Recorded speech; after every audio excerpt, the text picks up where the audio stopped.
Assalamualaikum warahmatullahi taala wabarakatuh. Alhamdulillahirabbil alamin.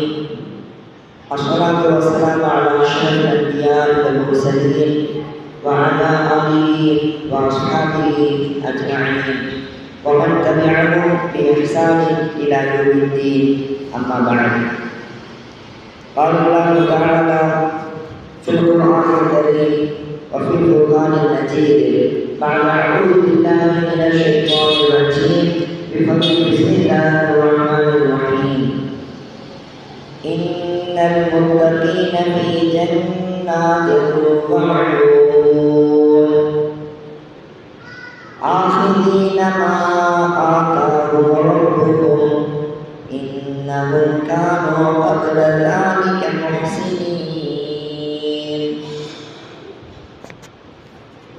விண்ணிலே விண்மீன்களை படைத்து மண்ணிலே மாந்தர்களை படைத்து பராமரித்து கொண்டிருக்கக்கூடிய எல்லாம் வல்ல அல்லாஹ்விற்கு எல்லா புகழும் உரித்தாகுக. சாந்தியும் சமாதானமும் ஈருலக தலைவர் இறைவனின் தூதர் முஹம்மது முஸ்தபா ஸல்லல்லாஹு அலைஹி வஸல்லம் அன்னவர்கள் மீதும் அவர்களின் அடிச்சுவற்றை அடிமரனாமல் வழிமறவாமல் அப்படியே பின்பற்றி வாழ்ந்து கொண்டும் இருக்கின்ற சத்திய சகாபாக்கள், தாபிஈன்கள், தபஅ தாபிஈன்கள், நாதாக்கள், சுகதாக்கள், நல்லோர்கள், குறிப்பாக கூட அமர்ந்திருக்கக்கூடிய ஜெகதாபட்டினத்தில் சார்ந்த இஸ்லாமிய பெண்கள், இனி வர இருப்பவர்கள் அனைத்து இஸ்லாமியர்கள் மீதும் அல்லாஹ்வுடைய அன்பும் அருளும் ஈருலகத்திலேயும் இறைவன் நெருக்கமும் திருப்பொருத்தமும் என்றென்றும் பற்றாது என்று நிலவட்டுமாகுக. ஆமீன். இந்த ரமலான் மாதத்தின் தொடக்கத்திலிருந்தே இறுதி வரை அல்லாஹ் என்னென்ன சிறப்புகளை எல்லாம் இந்த ரமலானிலே அருளுகின்றானோ, அருள் பாக்கியங்கள், மகுபிரத்துகள், நரக விடுதலைகள், அத்தனை விதமான நற்பாக்கியங்களையும் பெற்றவர்களாக நம்மை ஆக்குவானாக. ரமலானிலே நாம் செய்த எல்லா விவாதத்துகளையும் கபூல் செய்து கொண்டு இந்த ரமலானிலே நாம் வீணாக நேரத்தை கழித்து விடாமல் குர்ஆனோடு கடப்பதற்கும் குர்ஆனுடைய விளக்கங்களை தெரிந்து கொள்வதற்கும் மார்க்கத்தை அடிப்படையாக நமது வாழ்க்கையிலே பழக்கப்படுத்துவதற்கும் ஏதுவாக இந்த ரமலானை அல்லாஹ் நமக்கு ஆக்கி தருவானாக. இந்த ரமலானிலே நாம் ரகசியமாகவும் பகிரங்கமாகவும் பிறருக்காக செய்த தர்மங்களையும், பிறருக்காக நாம் செய்த துவாக்களையும், பிறருக்காக நாம் செய்த விருந்தோம்பல்களையும், பிறருக்காக நாம் செய்த ஒரு ஆடையாக இருந்தாலும் சரி, ஒரு பேரிச்சம்பழம், ஒரு தண்ணீர், ஏதாவது ஒரு உணவுப் பொருட்களை நாம் கொடுத்திருந்தாலும் அத்தனை விதமான அந்த தர்மங்களையும் அல்லாஹ் கபூல் செய்து கொண்டு இன்னும் அதிகமான ரமலானை அடைய நமக்கு தௌஃபீக் செய்வானாக. நாம் கேட்கக்கூடிய பயான்களிலே எந்த ஒரு விஷயத்தையும் வீணாக விட்டுவிடாமல், அதை புறந்தள்ளிவிடாமல், அதை பொதுவாக நாம் எடுத்துக்கொள்ளாமல் மிகவும் ஆழமாக கவனித்து நமது வாழ்க்கையிலே ஆழமாக பின்பற்றி வாழ்வதற்கு அல்லாஹ் தௌஃபீக் செய்வானாக. என்னைக்குரிய அல்லாஹ் நல்லடியார்களே, பயானுக்கு கூட்டமாக வருவதாக நாம் கேள்விப்படுறோம். கூட்டமாக வருவது என்பது இதன் நோக்கம் கிடையாது. மாறாக நாம் பயானை பயனுடையதாக ஆக்கினோமா அல்லது பயானை வீணாக ஆக்கிவிட்டோமா என்பதுதான் நோக்கம். இணைத்துக்குரிய அல்லாஹ் நல்லடியார்களே, நமது வாழ்க்கையிலே இன்றைய நாளிலே நாம் கடைபிடிப்பதற்காக வேண்டி நாம் மிகவும் அத்தியாவசியமான ஒரு இஸ்லாமிய பெண்ணை தெரிந்து கொள்வதற்கு தயாராக இருக்கிறோம். பெண்கள் பயான் என்றாலே வாழ்ந்து காட்டிய முன்மாதிரியான ஒரு பெண்ணை சொல்லி அதை படிப்பனை ஊட்டும் பொழுதுதான் அது வாழ்க்கையிலே மிகப்பெரிய எழுச்சியை கொடுக்கும், கேட்போருக்கும் சந்தோஷமாக இருக்கும். அந்த அடிப்படையிலே நாம் எல்லாம் மிகவும் வியந்து பார்க்கக்கூடிய ஒரு பெண். எத்தனை தடவை அவர்களது சரித்திரத்தை படித்தாலும் ஆச்சரியப்பட்டு போகக்கூடிய அப்பேற்பட்ட ஒரு பெண். நாயகம் ஸல்லல்லாஹு அலைஹி வஸல்லம் அவர்களின் காலத்தை அடைந்த பெண், நாயகம் ஸல்லல்லாஹு அலைஹி வஸல்லம் அவர்களிடத்திலே மனைவியாக வாழ்ந்த பெண். நீங்கள் யாரும் கெஸ் பண்ணியிருப்பீங்கன்னு நினைக்கிறேன். அதான் அல்லாஹ் நபியாகவே நாயகம் ஸல்லல்லாஹு அலைஹி வஸல்லம் அவர்களுடைய அருமை மனைவி ஆயிஷா ரலியல்லாஹு அன்ஹா இன்றைய நாளினுடைய மிக உன்னதமான தலைப்பிற்கு சொந்தக்காரர்கள். அவர்களே, ஆயிஷா ரலியல்லாஹு அன்ஹா அவர்களிடம் நாம் தெரிந்து கொள்ள வேண்டிய நிறைய தகவல்கள் இருக்கிறது. அதைத் தொடர்ந்து நாமும் நம்முடைய வாழ்க்கையிலே படிப்படியாக எடுத்துக்கொள்ள வேண்டிய சம்பவங்களும் அநேகமாக புதைந்திருக்கிறது. ஆயிஷா ரலியல்லாஹு அன்ஹா ஒரு விஷயத்தில் மட்டுமே நல்லா கிடையாது. அவர்களை பற்றி நாம் சொல்ல வேண்டும் என்று சொன்னால், அவங்க தந்தை அபூபக்கர் ரலியல்லாஹு அன்ஹு அவர்களைப் போல புத்தி கூர்மையான பெண் தான் ஆயிஷா ரலியல்லாஹு அன்ஹா. என்ன சொல்கிறீர்கள்? சஹாபாக்கள் எப்படி மிகவும் அறிவார்ந்தவராக, தெளிவார்ந்தவராக, நுணுக்கமுடையவராக அபூபக்கர் சித்திக் ரலியல்லாஹு அன்ஹு இருந்தார்களோ, அதே போல அவர்களுடைய பிள்ளை ஆயிஷா ரலியல்லாஹு அன்ஹா அவர்களும் அறிவார்ந்தவர்களாக, புத்தி கூர்மையுள்ளவர்களாக, நுணுக்கமுடைய பெண்ணாக இருந்தாங்க. ஆக நம்மளுடைய இருக்கக்கூடிய ஒவ்வொரு பெண்களுமே இப்பேற்பட்ட தன்மை கொண்டவர்களாக அல்லாஹ் நம்மை ஆக்குவானாக. ஆமீன். நாம் அடுத்ததாக பார்க்கிறோம், குர்ஆனை மனனம் செய்த ஹாஃபிஸாவாக ஆயிஷா ரலியல்லாஹு அன்ஹா இருக்கிறார். இன்றைக்கும் நமது ஊரில் அல்லாஹ்வுடைய பெரிய கிருபையில் இந்த வருடம் ஹிஃபுலுடைய மதரசா ஹப்பாயா மதரசாவில் புதிதாக துவக்கப்பட்டு சிறப்பாக நடந்து கொண்டு இருக்குது. சராசரியாக ஒரு குர்ஆனை மனனம் செய்யணும்னு சொன்னால், அதுவும் பெண்களுக்கு குர்ஆனை தொட முடியாத காலம் வரும். ஆண்கள் மதரசாக்களிலே சராசரியாக 3 வருடம் ஆகும். ஆனால் பெண்களுக்கு இடையில நிறைய நாட்கள் கழியறதை கவனித்து பார்க்கும் பொழுது இன்னும் வருடங்கள் அதிகமாகத்தான் ஆக வேண்டும். ஆனால் குர்ஆனுக்கென்று ஒரு நுணுக்கம், ஒரு முறை இருக்கின்றது. அந்த முறையை நாம் குர்ஆனை பின்பற்றலாம் என்று சொன்னால், அல்லாஹ்விடத்திலே முழு முயற்சியோடு நாம் இறங்கிவிட்டோம் என்று சொன்னால், அல்லாஹ் தன் புறத்திலிருந்து உதவி இறக்குவான், குர்ஆனை இலகுவாக்குவான். குறைந்த மாதங்களிலேயே, குறைந்த வருடங்களிலேயே சிறப்பாக அத்தனை பெண்களும் குர்ஆனை மனனம் செய்ய முடியும். மாணவர்களே, ஆயிஷா ரலியல்லாஹு அன்ஹா குர்ஆனை மனனம் செய்த ஒரு பெண். நம்ம ஊரில் 5 மாதம் 6 மாதம் தான் ஆச்சு குர்ஆனுடைய கிளாஸ் தொடங்கி. அதுலேயே 11 திவசம் மனனம் செஞ்சாங்க இருக்கிறாங்க. ஆனால் இவ்வளோ திவசம் மனனம் செய்வோமான்னு அவங்களுக்கே தெரியாது.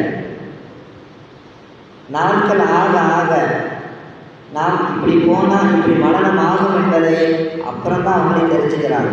இணைத்துக்குரியவர்களே, ஒவ்வொருவரிடத்திலும் ஒவ்வொரு விதமான திறமைகளை சலாகியை அல்லாஹ் தந்திருப்பான். அதை நாம் பயன்படுத்திக் கொள்ள வேண்டும். நான் புது கொள்ளும்போது கூட மனனம் செய்ய முடியாது என்பதாகத்தான் நிறைய பேர் சொல்லி அனுப்பிச்சாங்க.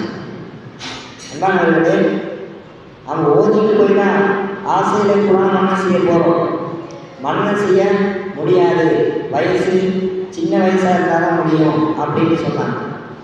என்னை சொல்கிறேன், அதுதான் கிடையாது. ஆடி மோதின பிறகு ஹாஃபிஸ் ஆகக்கூடிய அந்த வாய்ப்பை எதிர்பார்த்து நாம் போகிறோம். அல்லாஹ் குறுகிய மாதங்களிலேயே குர்ஆனை மனனம் செய்யக்கூடிய நுணுக்கத்தை கொடுத்தான்.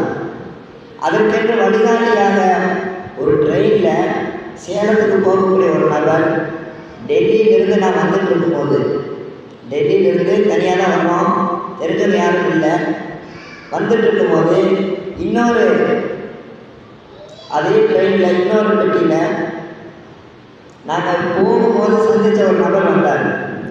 அந்த நபர்கிட்ட குர்ஆனை மனனம் செய்கிற விளக்கங்களை பற்றி நான் கேட்கும் பொழுது அவர் நுணுக்கமாக சொன்னார்.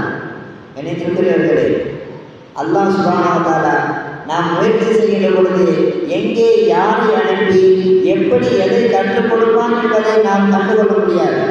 அல்லாஹ் நாடிதான் நடந்துடும். என்னை திருக்கிறவர்களே, அந்த ட்ரெயினில் தான் நாம் நுணுக்கமாக கேட்டோம்.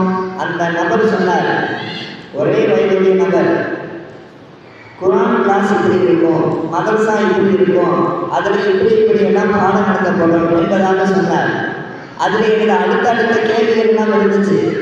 அவங்க சொன்னதை வச்சு நாம் அல்லாஹ்வுடைய கிருபையில யோசிச்சுக்கிட்டு அடுத்த மதரசாவை நாம தான் செலக்ட் பண்ணணும்னு போகிறோம். ஏன்னா நாம் நிறைய மனப்பணம் பண்ணணும்னு ஆசைப்படும் பொழுது அதை மறந்துடவும் கூடாது. இன்னொரு புறம் ரொம்ப வருடங்களும் எடுத்துடக்கூடாது. ஏன்னா நமக்கு அடுத்தடுத்த வீட்டு சூழ்நிலைகள் நெருக்கடியாக இருக்குது. ரொம்ப வருடங்கள் நாம் கொடுக்க முடியாது.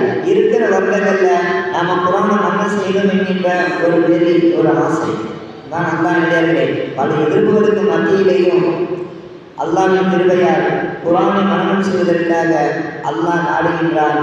இலகுவான முறையிலே மன்னம் செய்வதற்குண்டான நுணுக்கத்தை அங்கே சென்ற பிறகுதான் அல்லாஹ் உதவி செய்கின்றான். அந்த மெத்தடின் அடிப்படையிலே நாம் இன்று ஹாஃபிதாக்களுக்கு குரானை மன்னம் செய்யக்கூடிய அந்த முறையை நாம் சொல்கின்றோம். அல்லாஹ்வுடைய பேரருளால் ஜெயதாபட்டம் இருக்கக்கூடிய பெண்கள் விடாமுயற்சி செய்கிறான், கவனமாக முயற்சி செய்கிறான். வயசு வித்தியாசம்லாம் கிடையாது.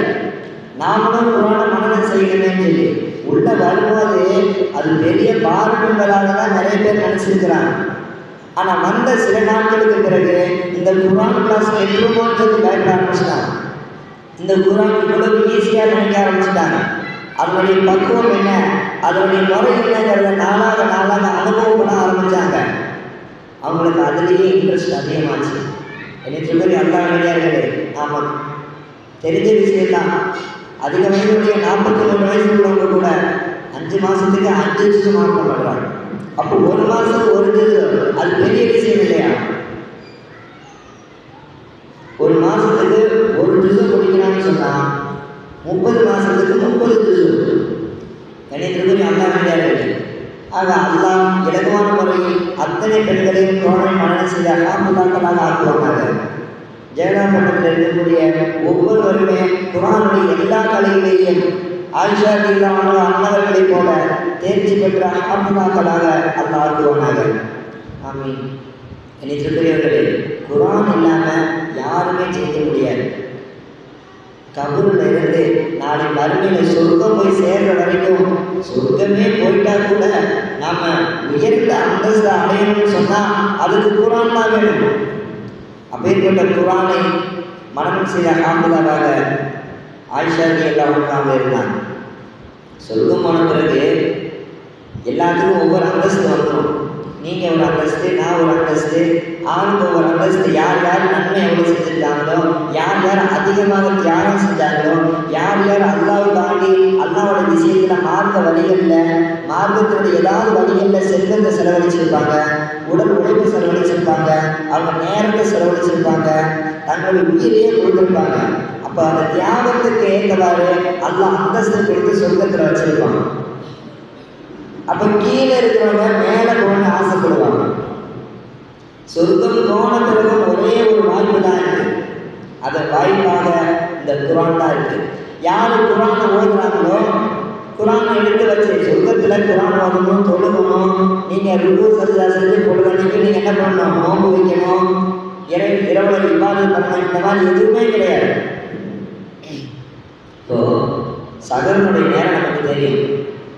சகர் வச்ச பிறகு ஃபஜ்ர் விடுபட்டக்கூடாது, தூங்குனா தூங்கிடுவோம்னு சொல்லி நாம் என்ன செய்வோம், கையோடு கொஞ்சம் அமல் செஞ்சுட்டு ஃபஜ்ர் டைம் வந்த பிறகு பாங்கு சொன்ன பிறகு தொழுதுட்டு அப்புறம் தான் ரெஸ்ட் எடுக்க ஆரம்பிக்கணும்.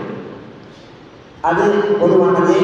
ஆனால் நிறைய பேர் இபாதத் செய்யக்கூடியவங்க தொழுது பிறகு இபாதத் செஞ்சுட்டு தூங்குன, அதாவது விடிஞ்ச உடனே தூங்குனதாக இருக்கக்கூடாது, ஃபஜ்ர் நேரத்தில் தூங்குனதாக இருக்கக்கூடாதுன்னு சொல்லிட்டு அவங்க என்ன செய்கிறாங்க, இன்னும் கொஞ்சம் நேரம் குரான் ஓதிட்டு வேறு ஏதாவது அமல் செஞ்சுட்டு 8 மணிக்கு பிறகு தூங்குறாங்க, 8:30க்கு பிறகு தூங்குறாங்க. இது மாதிரி பழக்கமுடையவங்களும் இருக்கிறாங்க. நல்லா நினைவு நம்ம எதற்காண்டி சொல்கிறோம், இப்போ அந்த காலை நேரம் காற்று எவ்வளவு அழகாக இருக்கும்.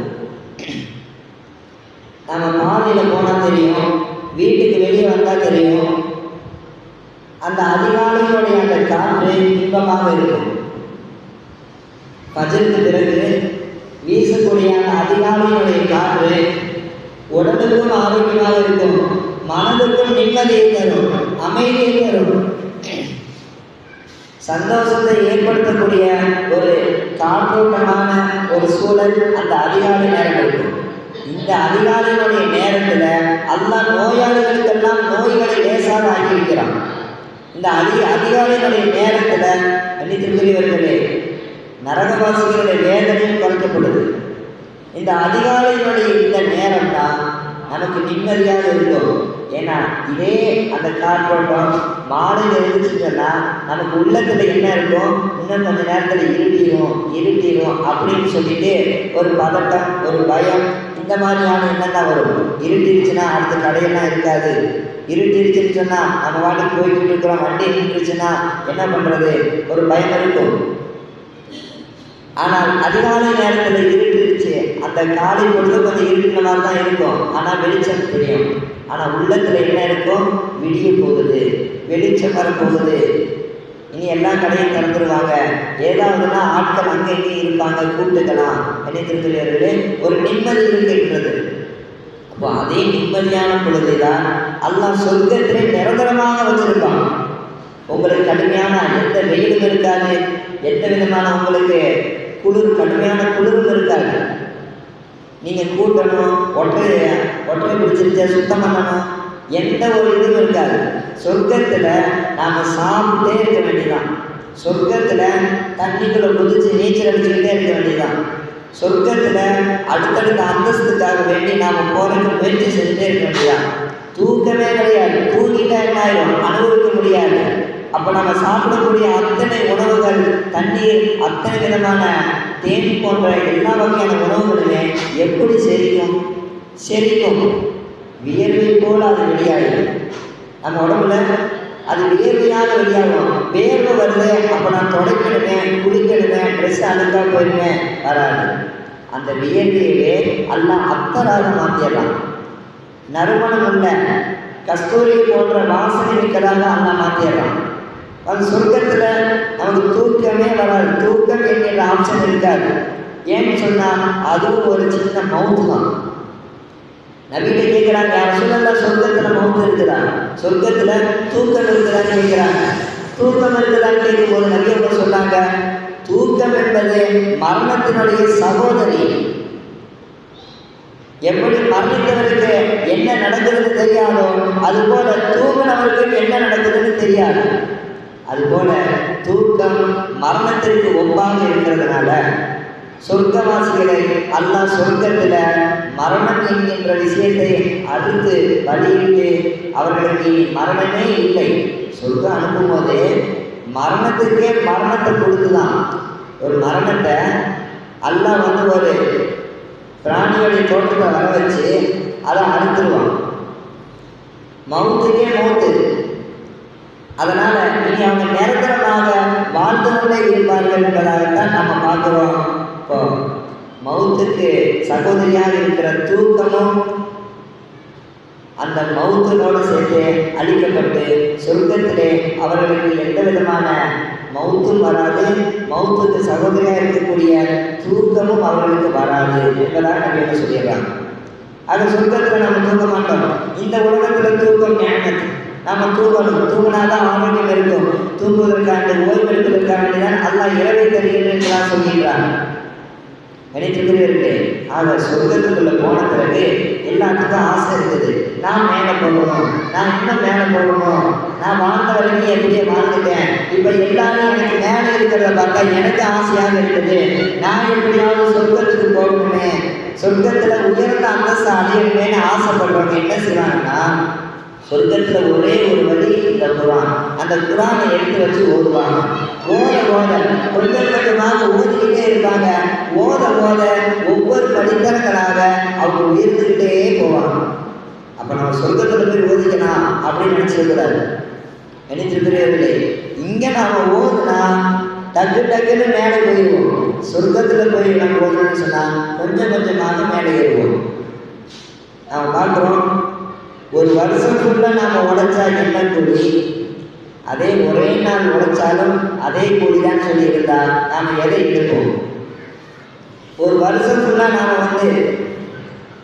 ஒரு வேலையை செஞ்சால் இத்தனை லட்சம் சம்பளம், அதை இன்னொருத்தருக்கு வெறும் ஒரே ஒரு நாள் வேலை செஞ்சால் அதே சம்பளம் தரேன்னு சொன்னால் நம்ம அந்த ஒரு நாள் வேலையை தேர்ந்தெடுப்போம்.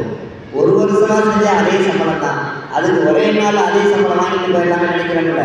அது மாதிரி இந்த உலகத்தில் இருந்துக்கிட்டு நாம் எதை செய்தாலும் அதனுடைய வெகுமதிகள் எல்லாம் பன்மடங்காக மறுமையிலே கிடைக்கும்.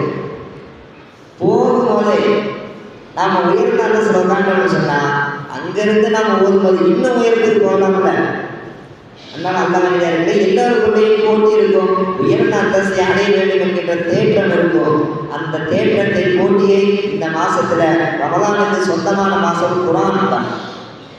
இந்த ரமலான் மாசத்துக்கே சொந்தமானது குரான். இப்போ இந்த குரானுடைய மாசமாக இருக்கிறதுனால நாம் இந்த மாசத்துல குரானையே முழுக்க ஓதிக்கொண்டே வரணும். அல்லாஹ் நம் அனைவருக்கும் தௌஃபீக் செய்வானாக. அல்லாஹ் நல்ல மனிதர்களே, அடுத்ததான் நம்ம பார்க்கிறோம் ஆயிஷா ரலியல்லாஹு அன்ஹா கிட்டத்தட்ட 2210 ஹதீஸ்களை அறிவிச்சிருக்காங்க. பெண்களில் நம்பர் 1 இடம் இவங்க தான். நபி ஸல்லல்லாஹு அலைஹி வஸல்லம் அவங்க கூட நீண்ட காலம் வாழ்ந்த அந்த காரணத்தினால நபியோட மனைவியாக நீண்ட வருடம் அவங்க வாழ்ந்தாங்க. வருடனா நம்மள மாதிரி ரொம்ப வருஷம் கிடையாது. மற்ற பெண்களை கவனிச்சு நபி ஸல்லல்லாஹு அலைஹி வஸல்லம் அவர்களுடைய மற்ற மனைவிமார்களை கவனித்து கொஞ்சம் நீண்ட வருஷம் வாழ்றாங்க. அதனால் நபி ஸல்லல்லாஹு அலைஹி வஸல்லம் அவர்களுடைய அதிகமான விஷயங்களை இவங்க தெரிஞ்சிருந்தாங்க. ஒவ்வொரு தகவல்களையும் இவங்க நுணுக்கமாக அவங்க கணிச்சு வச்சுக்கிட்டாங்க. நபி எப்படி நடப்பாங்க, நபி எப்படி உட்காருவாங்க, எப்படி சாப்பிடுவாங்க, எந்தெந்த ஸ்டைலில் எப்படிலாம் அவங்க இருப்பாங்கன்னு சொல்லிட்டு எல்லா விஷயத்துலையும் வெளியே போகும்போது எப்படி இருப்பாங்க, துவைக்கும் போது கூட வருவாங்க, சமைக்கும் போது கூட வருவாங்க, சுத்தம் பண்ணும் போது கூட இருப்பாங்க, பசங்க விளையாடும்போது கூட சேர்ந்து விளையாடுவாங்க. எல்லா நேரங்களிலையும் நபி ஸல்லல்லாஹு அலைஹி வஸல்லம் எப்படி இருப்பாங்க, எந்தெந்த நேரங்களில் சிரிப்பாங்க, நபி கோபப்படுறதா இருந்தால் எப்படி கோபப்படுவாங்க, நபி ஒரு குற்றத்தை தண்டிக்கிறதா எப்படி தண்டிப்பாங்க. இது மாதிரி நபி ஸல்லல்லாஹு அலைஹி வஸல்லம் அவர்களுடைய உள்ரங்க சார்ந்த குடும்பவியல் சார்ந்த அநேகமான தகவல்களை இன்னைக்கு நாமெல்லாம் தெரிஞ்சிருக்கிறோம்னு சொன்னால் அதுக்கு காரணமே ஆயிஷா ரலியல்லாஹு அன்ஹா தான். அந்த ஒரு பெண் மட்டும் இல்லைன்னு சொன்னால் நபி ஸல்லல்லாஹு அலைஹி வஸல்லம் அவர்களுடைய நிறைய சுன்னத்தான முறைகள் ஸ்டைல் நபியவங்க ஒவ்வொரு விஷயத்தையும் எப்படி அழகாக செஞ்சு காமிச்சாங்க அப்படிங்கிற அந்த சுன்னத்தான முறை நமக்கு தெரியாமே போயிருக்கும். அது அன்பானவர்களே, நபி ஸல்லல்லாஹு அலைஹி வஸல்லம் அவர்களுடைய வாழ்க்கையை முழு உலகத்துக்கும் கொண்டு போய் சேர்ந்த பெண்ணாக ஆயிஷா ரலியல்லாஹு அன்ஹா இருக்கிறாங்க.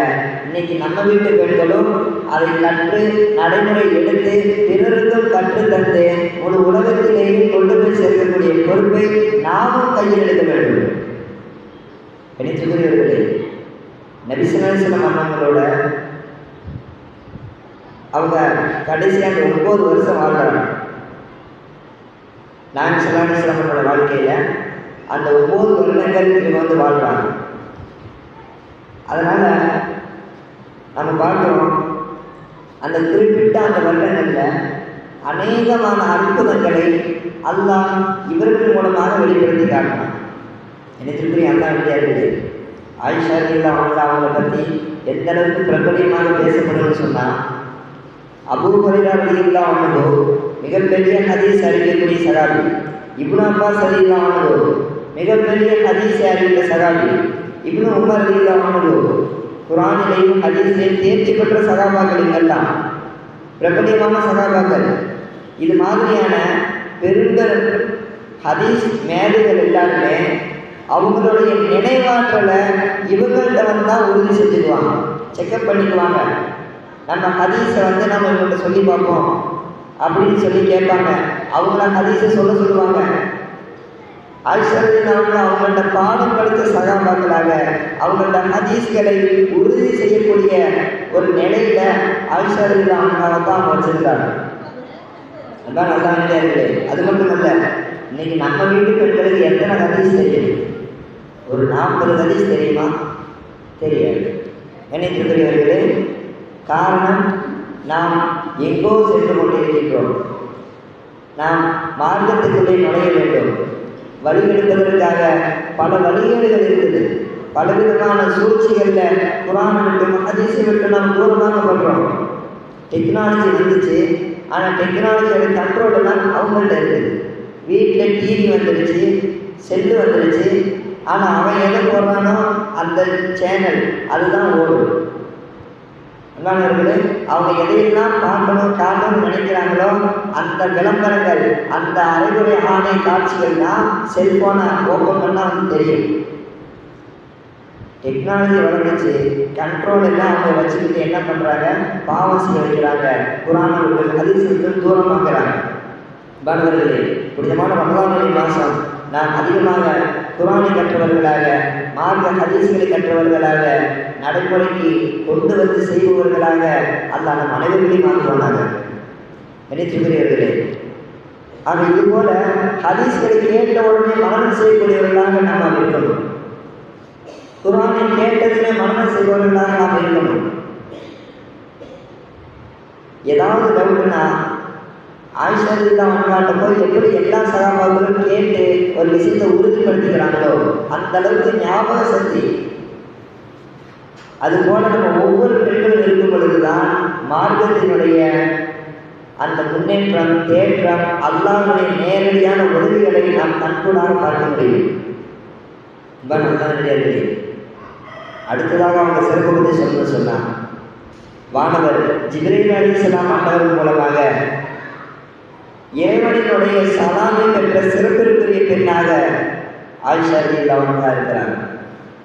கதீஜா ரலியல்லாஹு அன்ஹா அவங்களுக்கும் ஜிப்ரீல் அலைஹிஸ்ஸலாம் அவர்கள் அல்லாஹ் உங்களுக்கு சலாம் சொல்ல சொன்னாங்க. அதே போல ஆயிஷா ரலியல்லாஹு அன்ஹா அவர்களுக்கும் இந்த சிறப்பு உண்டு. அல்லாஹ்வே உலகத்தில் வாழ்ந்துட்டு இருக்க ஒரு பெண்ணுக்கு சலாம் சொல்லுவான்னு சொன்னால் அவங்க வாழ்க்கை சாதாரணமாக வாழ்ந்துருப்பாங்களா? வாழ்க்கை முழுவதும் மார்க்கத்தினுடைய நோக்கத்திலே, பரிசுத்த உள்ளத்திலே, புதிய புதிய டெவலப்மெண்ட்டில் தன்னுடைய வாழ்க்கையை வச்சுருந்தாங்க. அதுபோல சாதனை உள்ள பெண்களாக, இறை பொருத்தம் பெற்ற பெண்களாக நம் ஊர் பெண்களை அல்ல ஆக்குவானார்கள். ஆமீன். கிடைத்துக்கிறீர்களே, நாயகம் ஸல்லல்லாஹு அலைஹி வஸல்லம் அவர்களுடைய இறுதி மூச்சு, இறுதி தூதரான முகமது ஸல்லல்லாஹு அலைஹி வஸல்லம் அவர்களுடைய இறுதி மூச்சு எங்கே நின்றுச்சு? அன்னை ஆயிஷா ரலியல்லாஹு அன்ஹா அவங்க மடியில் இருக்கும் பொழுது தான் நின்றுச்சு. நபி ஸல்லல்லாஹு அலைஹி வஸல்லம் அவர்கள் ஆயிஷா ரலியல்லாஹு அன்ஹா அவர்களுடைய மடியில் இருக்கின்ற பொழுதுதான் நபி ஸல்லல்லாஹு அலைஹி வஸல்லம் அவர்களுடைய ரூஹ் அவங்க உடலை விட்டு தெரியுது.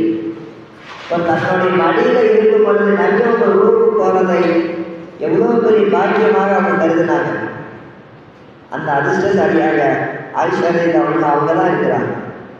எனக்கு எப்பேற்பட்ட சிறப்புகளை சொன்னாலும், எப்பேற்பட்ட பண்புகளை சொன்னாலும், அவங்க வரலாற்றை பற்றி நாம் சொல்லிக்கொண்டே போனாலும் அவங்க வாழ்க்கையிலேயும் சோதனையும் இருக்குது. மிகவும் பரிசுத்தமான பெண்ணு தான், மிகவும் தத்துவமான பெண்ணு தான். அப்பேற்பட்ட பெண்ணுக்கு எவ்வளோ பெரிய சங்கடமான, அவமானமான, ஊருடைய அவப்பேரை ஏற்படுத்திய ஒரு சூழ்நிலை அவங்களுக்கு வந்துச்சு. இன்னைக்கு நம்மள அநேகமான பெண்கள் நேர்மையாக இருப்பாங்க, கெட்ட பெயர்கள் சொல்லப்படும். அநேகமான பெண்கள் கெட்ட பழக்கத்தில் உள்ளவங்களும் இருப்பாங்க, ஆனால் நல்ல பெயர் சொல்லப்படும். ஆக இந்த உலகத்தில் எது ஏற்றத்தாழ்வாக, ஏற்ற மாற்றமாக எப்படி வேண்டுமானாலும் நடக்கும். ஆனால் உண்மையாக கூலி நாளை மறுமையில் தான் கிடைக்கும். அதனால நல்லவர்கள், நன்மை செய்யக்கூடிய எந்த பெண்களும் பயப்படவே தேவையில்லை. நாளை மறுமையில் தான் அல்லாஹ் கூலியை தருவதற்கு தயாராக இருக்கின்றான். இந்த உலகம் என்பது அழிய போகக்கூடியது. அவதூறான பெயரை கொண்டு நாம் கலந்துவிடக்கூடாது. நினைத்திருக்கிறீர்களே, நமது வாழ்க்கையை அல்லாஹ்வுக்கு பிடித்தவர்களாக மாற்றி காட்டும் பொழுது எவ்வளோ பெரிய அவப்பெயர் வந்தாலும் அல்லாஹ் அதை நல்ல பெயராக மாற்றி விடுவார். நம்ம பார்க்குறோம், ஆயிஷா ரலியல்லாஹு அன்ஹா நபியோட மனைவிங்கிறதுனால இவ்வளோ சிறப்பு வாங்கினாங்க போல நாம் நினைக்கலாம். அப்பேற்பட்ட ஆயிஷா ரலியல்லாஹு அன்ஹா அவங்க அனுபவித்த சோதனைகளும் நிறைய இருக்கு. ஒரு நாள் நபி ஸல்லல்லாஹு அலைஹி வஸல்லம் என்ன செய்கிறாங்க, ஒரு போருக்காக வேண்டி போகிறாங்க. போகும் பொழுது என்ன செய்வாங்கன்னு சொன்னால், எல்லா மனைவிமார்களையும் கூட்டிகிட்டு போக முடியாது, யாராவது ஒருத்தரை தான் கூட்டிகிட்டு போக முடியும். அதனால் என்ன செய்வாங்கன்னா மனைவிமார்களுடைய பெயர்களை எல்லாம் எழுதி சீட்டு குலுக்கி போடுவாங்க. சீட்டு குலுக்கி போடும் பொழுது அந்த குழுக்களில் யார் பேர் வந்து எடுக்கப்படுதோ அவங்கள தான் நபிசுல்லாஹ் கூட்டிகிட்டு போவாங்க. அது மாதிரி இந்த போரில் ஆயிஷா ரலியல்லாஹு அவங்க பேர் தான் அந்த சீட்டில் வந்துச்சு.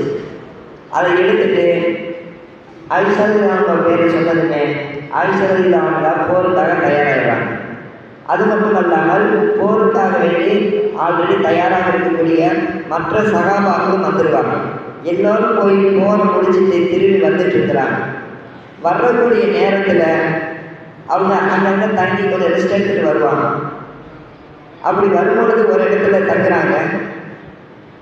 எல்லாரும் கொஞ்சம் ஓய்வு எடுக்கிறாங்க. ஆயிஷா ரலியல்லாஹு இரவான பிறகு தான் அவங்க என்ன செய்வாங்க, அவங்களுடைய சூழ்நிலைக்கு ஏற்ற மாதிரி சுய வேலைகளை சுய தேவைகளை பூர்த்தி செஞ்சுக்குவாங்க.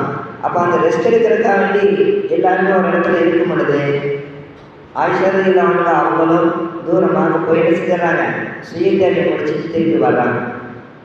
வந்துக்கிட்டு இருக்கும் பொழுது அவங்க கழுத்தில் கை வச்சு பார்க்குறாங்க, நெஞ்சில் கை வச்சு பார்க்குறாங்க. அவங்களுடைய மாலையை காணும்.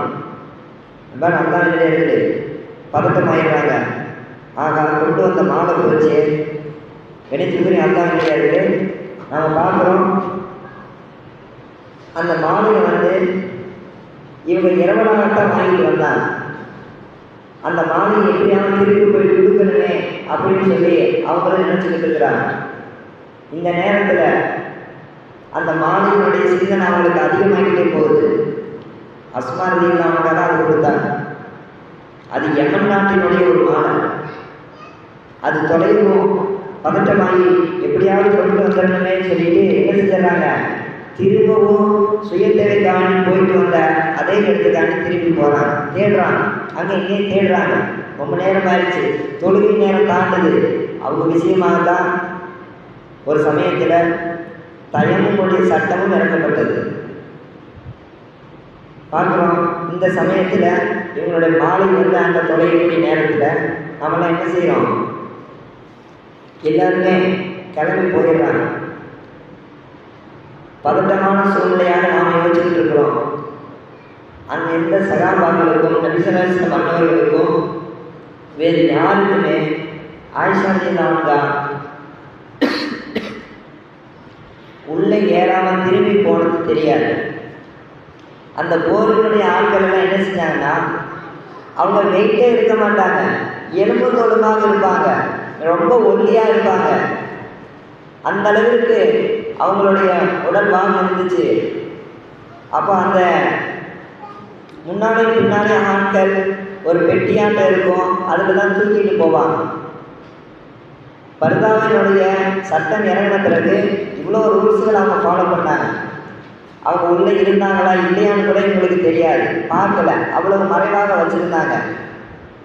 அவங்க தூக்கிட்டு போகிற அந்த பெட்டிக்கும் ஆயிஷா ரலியல்லாஹு அவங்க வெயிட்டுக்கும் சம்மந்தமே இல்லை. தூக்கிட்டு போகிறவங்க அந்த பெட்டியை தூக்கிட்டு போகிற மாதிரி தான் இருக்கும். ஏன்னா உள்ளே இருக்கக்கூடிய ஆயிஷா ரலியல்லாஹு அவங்க வெயிட்டே இல்லை. அது மாதிரி அவ்வளோ நேரம் தூக்கிட்டு வந்துட்டாங்க. இப்போ ஓய்வு தாண்டி விட்டுட்டாங்க. திரும்பவும் எடுத்துகிட்டு போகலான்ட்டு அதை தூக்குறாங்க. அவங்க உள்ளே தான் இருக்கிறாங்க. வெயிட்டை வச்சு அவங்களுக்கு தெரியலை, இவங்க வெயிட்டே இல்லை, இவங்களை எந்த முறையும் சொல்ல முடியாது. இவங்க கிளம்பி போயிடுறாங்க. ஆயிஷா ரலியல்லாஹு ரொம்ப நேரம் தேடினதுக்கு பிறகு அந்த மாலை கிடைச்சிருது. அந்த மாலை கிடைச்சதுக்கு பிறகு அவங்க என்ன செஞ்சிடறாங்க, அதை எடுத்துகிட்டு வேகமாக வந்து பார்க்குறாங்க. யாருமே இல்லை, எல்லாரும் போயிட்டாங்க. ரொம்ப நேரமாக தேடிட்டு வந்ததுனால அந்த மாலைக்கு முக்கியத்துவம் கொடுத்தாங்க. மாலை கிடைச்சிருச்சு, ஆனால் கூட இருந்த ஆட்கள் கிடைக்கல, எல்லாரும் போயிட்டாங்க. பிறகு இவங்க திருப்பி வந்து தேடிட்டு வருவாங்கன்னு சொல்லி அதே இடத்துல நின்றுக்கிட்டே இருக்கிறாங்க. ரொம்ப நேரமாக நிற்கிறாங்க, முடியலை, தூக்கம் வருது. அவங்க என்ன செஞ்சிடறாங்க, அதே இடத்துல அப்படியே சாஞ்சு படுத்துடுறாங்க. அப்புறம் பார்க்குறோம் விடிஞ்சிருச்சு. விடியக்கூடிய அந்த தருணத்தில் நபி ஸல்லல்லாஹு அலைஹி வஸல்லம் அன்னவர்கள் எப்போயுமே ஒரு பழக்கம் வச்சுருப்பாங்க. சஃப்வான்கிற ஒரு சகாபியை பின்னால் வர சொல்லுவாங்க.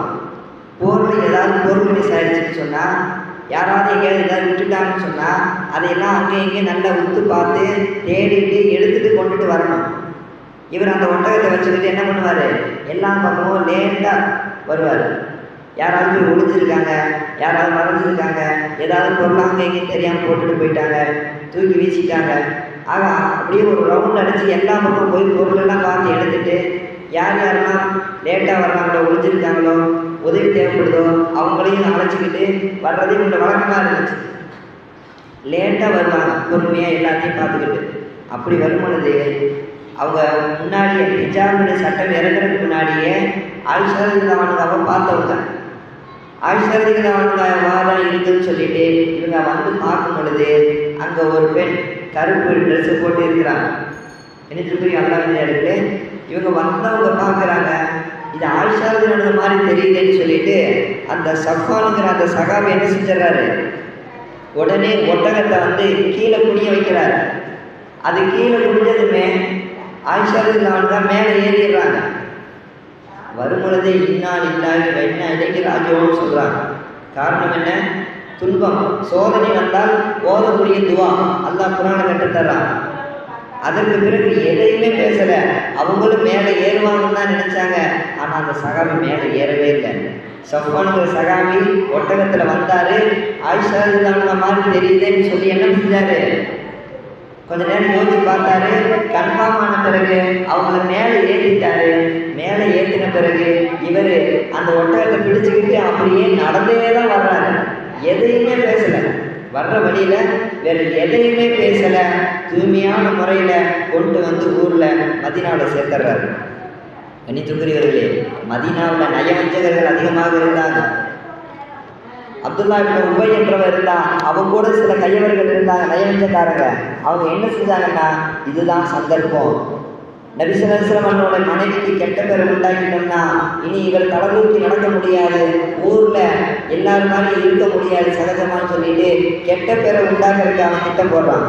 அந்த நேரத்தில் தான் மதீனாவுக்குள்ள வரக்கூடிய ஆயிஷா ரலியல்லாஹு அவர்களையும் அழைத்து வந்த சஃப்வான் அவங்களையும் இவன் தப்பு பேசுகிறான். ரெண்டு பேர்த்தையும் இணைச்சி என்ன பேசுகிறான், தப்பான ஒரு இட்டுக்கட்டை விட்டுறான். ஊரில் எல்லாரும் அதை பற்றியே பேச ஆரம்பிக்கிறாங்க. நபி ஸல்லல்லாஹு அலைஹி வஸல்லம் அன்னவர்கள் காதுக்கு இந்த விஷயம் போகுது. நபி ஸல்லல்லாஹு அலைஹி வஸல்லம் இந்த விஷயத்தில் என்ன முடிவெடுக்கிறதுன்னு தெரியல. சாதாரண ஆட்களாக இருந்தால் என்ன ஏதுன்னு கூப்பிட்டு விசாரிச்சிருப்பாங்க, அல்லது கோபத்தில் அடிச்சிருப்பாங்க, ஏதாவது பண்ணியிருப்பாங்க. தப்பாக பேசின ஆளை போய் அடிச்சிருப்பாங்க. ஆனால் இவங்க நபி அவசரப்பட்டு எதையும் செய்ய மாட்டாங்க. அல்லாஹ்வோட தொடர்பில் இருக்கிறாங்க. அல்லாஹ்வே இதுக்கான தீர்ப்பு கொடுக்கணும்னு சொல்லிட்டு வெயிட் பண்ணுவாங்க. அதை தான் செஞ்சாங்க.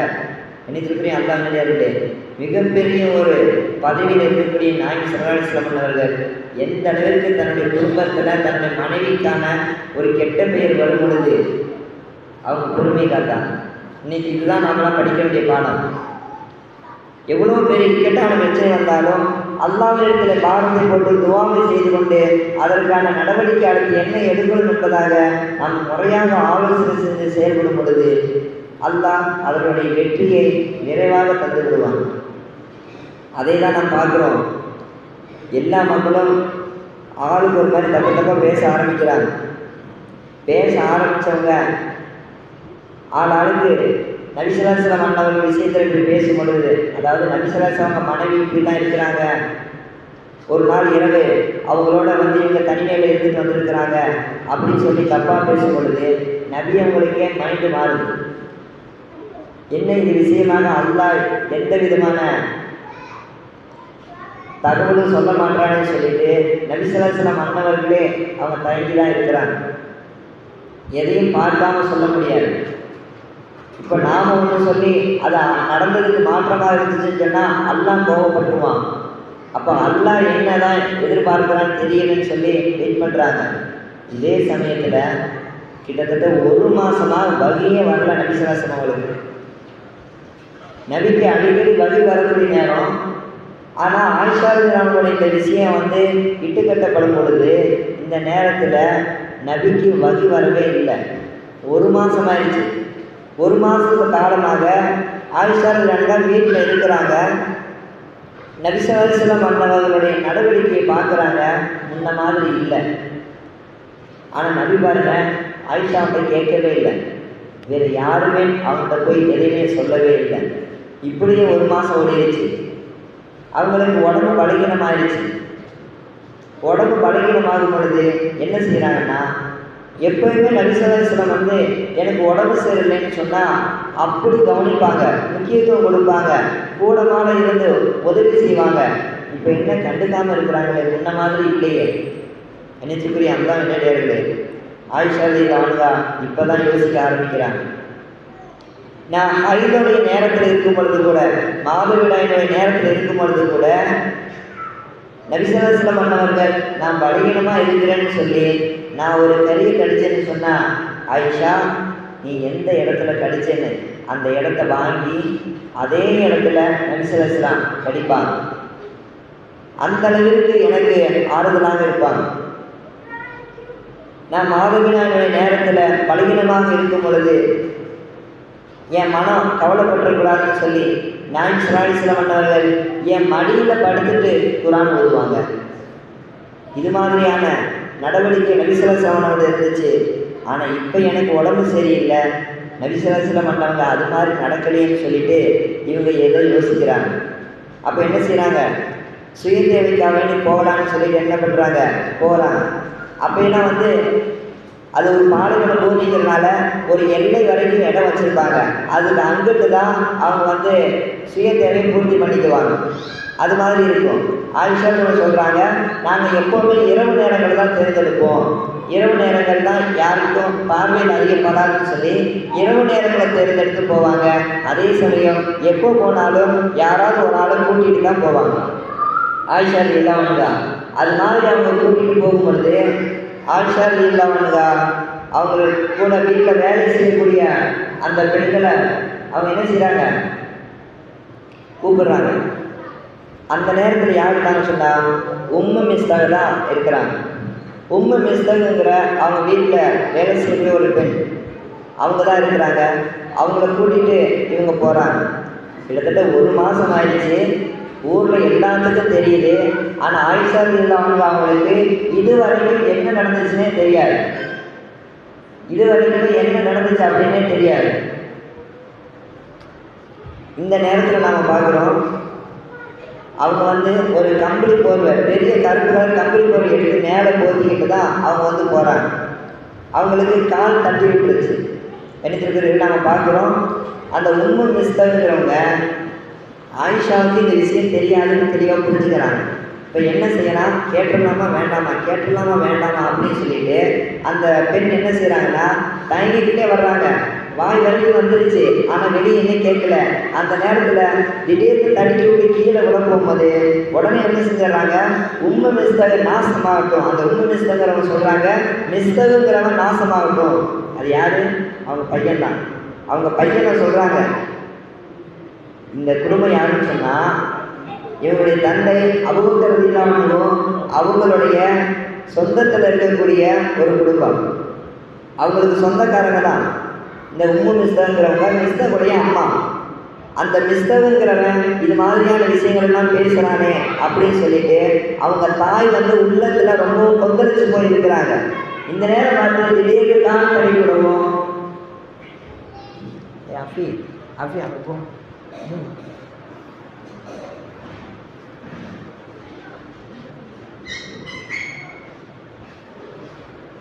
உம்மு மிஸ்தக் அப்படிங்கிற அந்த தாய் என்ன செஞ்சுறாங்க, அவங்க பையனையே நாசமாகணும்னு சபிக்கிறாங்க.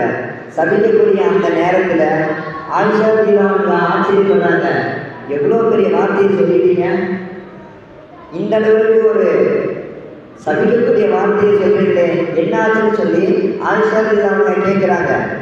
அப்போ தான் அந்த அம்மா சொல்கிறாங்க, உம்மு மிஸ்தருடைய அம்மா சொல்கிறாங்க, இல்லை உங்களுக்கு எதுவுமே தெரியாது, ஆனால் உங்களை ஊரில் எல்லாரும் தப்பாக பேசிகிட்டு இருக்கிறாங்கன்னு அப்போ தான் சொல்கிறாங்க. ஊரில் என்னை பற்றி தப்பாக பேசுகிறாங்கிற தகவலை அப்போ தான் ஆயிஷா ரலியல்லாஹு அன்ஹா ஃபஸ்ட்டாக கேட்குறாங்க. கேட்டதுமே அவங்களால ஏற்றுக்க முடியல. உடனே என்ன செஞ்சிடறாங்க, வேகமாக போய் அவங்களுடைய சுய தேவையெல்லாம் முடிச்சிடுறாங்க. சுயதேவையை முடிச்சுட்டு வர்றாங்க. என்ன நடந்துச்சுன்னு இவங்கள்ட்ட கேட்கும் பொழுது இவங்க தெரிஞ்சதெல்லாம் சொல்லிடுறாங்க, உங்களை பற்றி தப்பாக பேசிகிட்டு இருக்கிறாங்க அப்படின்னு. இன்னொரு பக்கம் நபி ஸல்லல்லாஹு அலைஹி வஸல்லம் அவர்கள் என்ன செய்யலான்னு சகாபாக்கள்கிட்ட கேட்டாங்க. எங்களுக்கு தெரிஞ்சவரை அவங்க தூய்மையான பெண்ணு, அவங்க அந்த மாதிரி எந்த தப்பு செஞ்சிருக்க மாட்டாங்கன்னு எல்லாரும் சொல்லிடுறாங்க. அபூபக்கர் சித்திக்கிறாங்க, அவங்கள்ட்ட கேட்டால் அவங்களுக்கும் அதே தான். என்ன முடிவெடுக்கிறது தெரியல. அவங்க அப்படி செய்யக்கூடிய பெண் இல்லை. ஆனால் ஊர் இப்போ தப்பாக பேசுது, இதற்கான ஒரு ஆதாரத்தை நாம் ஏதாவது செஞ்சாகணும், அந்த ஆதாரம் என்னன்னு தெரியல அப்படின்னு சொல்லிட்டு அவங்களே யோசிக்கிறாங்க. அப்போ இந்த நேரத்தில் தான் ஆயிஷா அவங்க உண்மை தெரிஞ்சவங்க நம்மளை பற்றி யார் யார் என்னென்ன சொல்லி வச்சுருக்காங்கன்னு தெரியலையேன்னு சொல்லிட்டு இதை முழுசாக தெரிஞ்சுக்கணும்னு சொல்லிட்டு நபி ஸல்லல்லாஹு அலைஹி வஸல்லம் நம்மகிட்ட கேட்குறாங்க. யார் சொல்லலாம், நான் வந்து எங்கள் அக்கா வீட்டுக்கு போயிட்டு வரேன், எனக்கு உடம்பு பலகீனமாக இருக்குது, இந்த நேரத்தில் நான் எங்கள் வீட்டுக்கு போயிட்டு வரேன், மனசு ஒரு மாதிரி இருக்குதுன்னு சொல்லி அவங்க சொல்லிடுறாங்க. நபி ஸல்லல்லாஹு அலைஹி வஸல்லம் அவங்கள என்ன செஞ்சிடறாங்க, அனுப்பிச்சி வைக்கிறாங்க. நபியும் அவங்க வீட்டில் அனுப்பிச்சி வைக்கக்கூடிய அந்த சிந்தனையில் தான் இருந்தாங்க. ஏன்னா நபியோடைய கவனம் முன்ன பின்ன மாறக்கூடாது அப்படின்னு சொல்லிட்டு ஒரு மாதம் ஆயிடுச்சு, அல்லான்றது எந்த தகவலும் வரல, ஊரில் ஆளாலும் விட்டு கட்டுறாங்க. நாமளாம் ஒரு முடிவை எடுத்தோம்னு சொன்னால் அல்லாவுக்கு கோபம் இருக்கக்கூடிய விஷயமா ஆயிடலான்னு சொல்லிட்டு தயங்கிக்கிட்டே இருக்கிறாங்க. ஒரு மாதம் ஆயிடுச்சு. ஒரு மாதத்துக்கு பிறகுதான் தகவல் தெரியுது.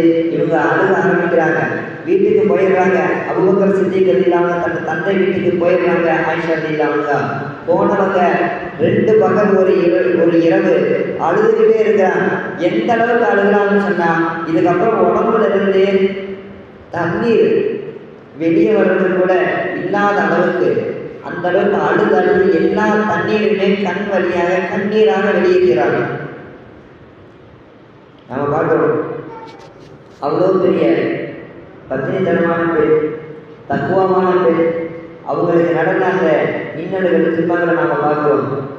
விடாமல் அவங்க ஆயிஷா அவங்க அல்லாட்ட மன்றாடி துஆ கேட்குறாங்க.